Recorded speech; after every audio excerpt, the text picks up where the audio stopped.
Hello everyone, welcome back to Nirvila classes. I am Ravikant Jaiswal.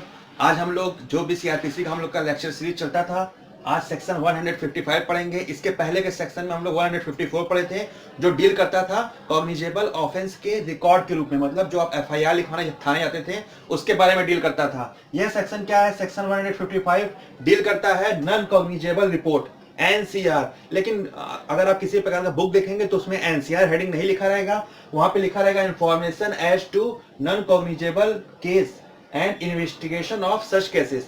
जैसे 154 में हम लोगों ने पढ़ा था कि अगर किसी प्रकार का कोई संज्ञेय अपराध होता है, मतलब कोई बड़ा अपराध होता है, तो ऐसे कंडीशन में हम क्या करते हैं? जाके एफआईआर लिखवाते हैं। वह एफआईआर लिखने की प्रक्रिया किस सेक्शन में बताया गया है? Section 154 of CrPC.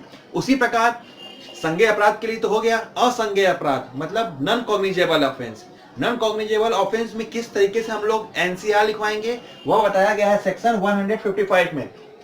फिर से आपको बता देता हूं, जहां पे मर्डर, रेप और भी ऐसे बड़े बड़े क्राइम होते हैं तो उन सब मारपीट, खून खराबा होता है, तो ऐसे कंडीशन में हम लोग एफआईआर लिखवाते हैं, मतलब क्योंकि यह संज्ञेय अपराध होता है, कॉग्निजेबल नेचर का होता है। और जहां असंज्ञेय अपराध होता है, मतलब नॉन कॉग्निजेबल होता है, तो वहां पे एनसीआर लिखवाते हैं। जैसे आपका फोन खो गया, जैसे आपका सिम खो गया, तो सिम खो गया तो यहाँ पे किसी प्रकार का मारकाट हुआ नहीं हुआ, तो ऐसे कंडीशन में क्या होता है? आप एक सूचना देते हैं वहां पर, एनसीआर, जिसको नॉन कॉग्निजेबल रिपोर्ट करते हैं। सूचना देकर उस सिम को क्या करते हैं? आप बंद करवाते हैं, फिर आप दूसरा सिम इशू करवाते हैं। ऐसा क्यों किया जाता है? मान लीजिए कोई भी सिम आपका खो गया, कोई पर्सन उस सिम को लगाकर यूज करके किसी को धमकी दे दिया, थ्रेट दे दिया, किडनैपिंग करके कुछ पैसा वगैरह रिकवर कर लिया पब्लिक से, तो ऐसे कंडीशन में फंस सकते हैं आप। तो आपकी ये जिम्मेदारी बनती है कि जब भी जितनी भी जल्दी हो सके आप तुरंत जाके एनसीआर लिखवाइए। कब? जब आपका मोबाइल खो जाता है, जब आपकी सिम खो जाती है, जब आपका बाइक खो जाता है, स्कूटी खो जाती है, ऐसे कंडीशन में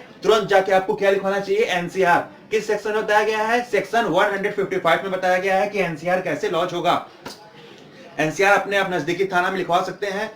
अब देखिए, बाइक और स्कूटी जब चोरी हो जाती है तो इसमें भी बहुत सारे केसेस हैं। इसमें क्या होता है कि अगर आप टाइम पे नहीं गए केस लिखवाने, टाइम पे नहीं गए आप उसके ऊपर एप्लीकेशन देखकर उसके बारे में इंफॉर्मेशन देना, तो इसमें क्या हो सकता है? इसमें अगर कोई पर्सन जिसने उसको चोरी किया है ले जाके, हो सकता है कि कहीं एक्सीडेंट कर दे, किसी के ऊपर चढ़ा दे, किसी को मतलब इंटेंशनली एक्सीडेंट करके उसका जान ले ले, तो ऐसे कंडीशन में क्या होगा? आपका बाइक नंबर, स्कूटी नंबर जो भी उसको रिकॉर्ड करके इन्वेस्टिगेशन होगा उसमें फंसेंगे आप बोलेंगे कि सर मेरा बाइक चोरी हो गया था, मेरा स्कूटी चोरी हो गई थी, इसीलिए मैं इन्फॉर्म नहीं कर पाई। तो ऐसे कंडीशन में आप बच नहीं सकते हैं, क्योंकि अगर आपकी चोरी हुई थी तो आपका ये फर्ज बनता है, आपकी ये रिस्पॉन्सिबिलिटी बनती है कि तुरंत उसको आप नजदीकी थाना में जाके इन्फॉर्म करते हैं, लेकिन आपने इन्फॉर्म नहीं किया था। तो इसीलिए बोला गया है अगर कॉग्निजेबल मतलब संज्ञेय अपराध हो तो 154 के तहत जाके एफआईआर लिखवाइए, अगर नॉन कॉग्निजेबल हो तो 155 के तहत जाकर आप एनसीआर लिखवाइए। अब देखिए, आप लोग सोच रहे होंगे कि सर कैसे पहचानेंगे हम कि क्या चीजें, कौन सा केस कॉग्निजेबल है, कौन सा नॉन कॉग्निजेबल है? तो इसमें आपको पहचानने की जरूरत नहीं है। अगर आप कॉमन पर्सन है, आप थाने में जाते हैं तो वो उसका काम है एफआईआर या एनसीआर लिखवाना, ठीक है। मोस्टली पब्लिक कंफ्यूज होती है, लेकिन हर चीज आप ही सीख जाएंगे तो फिर बाकी के लोग क्या करेंगे? तो आप इसमें कंफ्यूज मत होइए कि जाके आपको बताना है कि सर मेरा एनसीआर लिखना है कि एफआईआर लिखवाना है। आप अपनी समस्या को बताते हैं और वो खुद वहां पे उनको एफआईआर लिखना होता है तो एफआईआर लिखते हैं। अगर असंज्ञेय है आपका चीजें, केसेस, तो वो क्या करते हैं? एनसीआर लिखते हैं। आपको उसमें बताने की जरूरत नहीं होता है, लेकिन नॉलेज पॉइंट ऑफ व्यू से आपको जानना बहुत जरूरी है कि जो मैं चीजें लिखवाने जा रहा हूँ, कंप्लेन करना जा रहा हूँ, क्या वो कॉग्निजेबल नेचर का है या फिर नॉन कॉग्निजेबल का है। मतलब जो हम सेक्शन 154 लगेगा वहां पर या 155 लगेगा। अगर आपके पास सीआरपीसी होगा, क्रिमिनल प्रोसीजर कोड का बेयर एक्ट होगा, तो इसमें भी आपको मैं बता सकता हूं कि मैंने बताया था स्टार्टिंग में जब इसका इंट्रोडक्शन चल रहा था कि वहां पे सेक्शन के अलावा 2 अनुसूचियां होती हैं, 2 शेड्यूल होती हैं। एक में क्या होता है? एक में पूरा दिया होता है कि हाँ कितने कितने केस बेलेबल होते हैं, नॉन बेलेबल होते हैं, उसमें क्या पनिशमेंट का प्रोविजन किया गया है। और दूसरे शेड्यूल में क्या होता है? फॉर्म लिखा होता है, ठीक है। फॉर्म के प्रारूप होते हैं, मतलब को जो भी चीजें लगता है, जैसे डेथ वारंट घोषित हुआ तो उसके क्या फॉर्मेट होंगे, बहुत सारे इसमें फॉर्मेट होते हैं। तो जो फर्स्ट शेड्यूल होता है मैं आपको यहाँ पे दिखा दूंगा।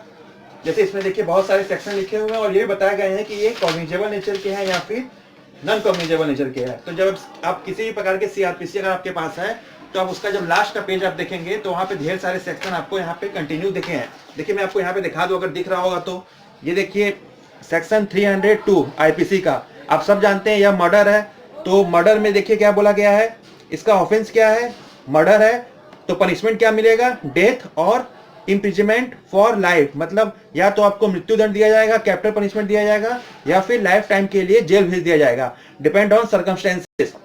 अब देखिए नेचर ऑफ ऑफेंस क्या लिखा हुआ है यहाँ पे, नेचर ऑफ ऑफेंस कॉग्निजेबल, जमानती है कि नहीं, मतलब यह बेलेबल है कि नहीं, तो यहाँ पे क्या लिखा हुआ है, नॉन बेलेबल, मतलब यह जमानती नहीं है, इसमें किसी प्रकार का जमानत नहीं होगा। क्यों नहीं होगा, क्योंकि ये जो है कॉग्निजेबल नेचर का है, मतलब संज्ञेय अपराध है, एक बड़ा क्राइम है। अब देखिए इसको कहाँ पे ट्रायल चलाया जाएगा, कहाँ पे इस चीजें चलेगी, तो यहाँ पे कोर्ट ऑफ सेशन, सत्र न्यायालय में इसका केस चलाया जा सकता है। उसी प्रकार सारे का दिया हुआ है, ठीक है, 302 का देख लें, 305 का देख लें, 307 का देख लें, 302 का देख लीजिए, सब लाइन से लिखा हुआ है। उसके बाद 309, 311, 312 कॉजिंग मिस कैरेज, इसमें 3 साल का सजा है और ये नॉन कॉग्निजेबल है, मतलब संज्ञेय नहीं है, तो एनसीआर में लिखा जाएगा। बेलेबल है, जमानत हो जाएगा, किसी भी फर्स्ट क्लास के मजिस्ट्रेट के सामने इसको पेश किया जा सकता है। और भी देखिए इसमें सेक्शन है, सब लाइन से आपका पूरा सेक्शन बताया गया, जितने भी आईपीसी के सेक्शन होते हैं देख रहे हैं, यहाँ पे आपको पूरा लाइन से आपको चीजें दिख जाएंगी। 370, 77, 376, देखिए 376 बड़ा केस है, कॉग्निजेबल है, और इसमें देखिए 20 साल तक के जेल का प्रावधान किया गया है, not less than 20 years. 376A में जो बहुत सारे प्रोविजन देकर इसमें अमेंडमेंट किए गए थे, और कॉग्निजेबल नेचर का है, नॉन वेलेबल है, मतलब इसमें जमानत नहीं होगा, और कोर्ट ऑफ सेशन में इसकी ट्रायल चल सकती है।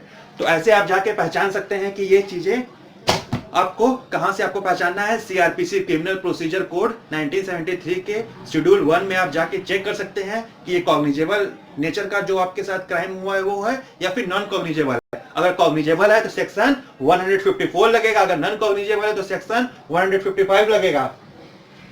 अब देखिए कुछ पॉइंट है इसमें, देखिए लिखा हुआ है 155 information as to non cognizable case, मतलब आप नॉन कॉग्निजेबल केस का जाके इंफॉर्मेशन पुलिस स्टेशन में देते हैं। And investigation of such cases, कैसे उसका इन्वेस्टिगेशन होता है, देखिए इसमें सेक्शन 155 के सब सेक्शन 1 में बताया गया है, पुलिस विल रिकॉर्ड एनसीआर। अगर कोई भी व्यक्ति अपने नजदीकी थाना में जाकर उसका कंप्लेन करता है, जो आपके साथ घटना घटी है, असंज्ञेय नेचर का है, नॉन कॉग्निजेबल नेचर का है, तो पुलिस का जो भार साधक अधिकारी होता है, जिसके पास अथॉरिटी होती है एफआईआर लिखने की, वो आपके एफआईआर को वहां पे, सॉरी एनसीआर को वहां पे लॉन्च करेगा, ठीक है, रिकॉर्ड करेगा, उसका एक कॉपी आपको देगा।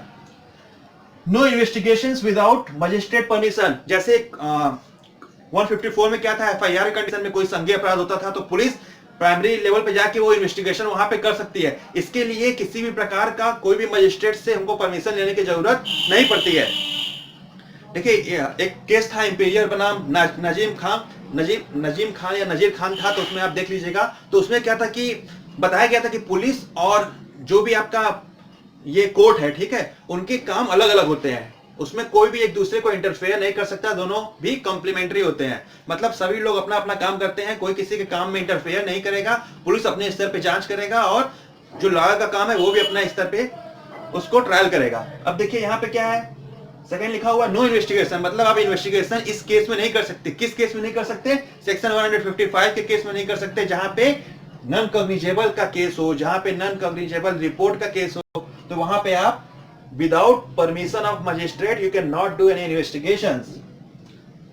अब देखिए थर्ड पॉइंट क्या कर रहा है, मतलब sub section 3 police will not arrest without warrant. जैसे आप अगर हम लोग कॉग्निजेबल केस की बात करें, संज्ञेय अपराध की बात करें, जहां पे हम लोग एफआईआर लिखवा देते हैं, वहां पे हम लोग कुछ अगर बड़ा क्राइम होता है तो हम लोग क्या करते हैं, वारंट की जरूरत नहीं पड़ती है। अगर कोई मर्डर किया तो क्या आप जाकर पहले वारंट इशू करवाएंगे, तब तक तो वो भाग सकता है, तो वहां पे आप बिना वारंट के गिरफ्तार कर सकते हैं। लेकिन एनसीआर के केस में जहां पे कॉग्निजेबल नेचर का केस ना हो, जहां पे नॉन कॉग्निजेबल हो, असंज्ञेय अपराध हो, मामूली विवाद हो, तो ऐसे कंडीशन में विदाउट वारंट आप गिरफ्तार नहीं कर सकते। ये बताया गया है सब सेक्शन 3 में, police will not arrest without warrant, मतलब आपको अगर वारंट आपको इशू कराना होगा मजिस्ट्रेट से, तभी आप गिरफ्तार कर सकते हैं।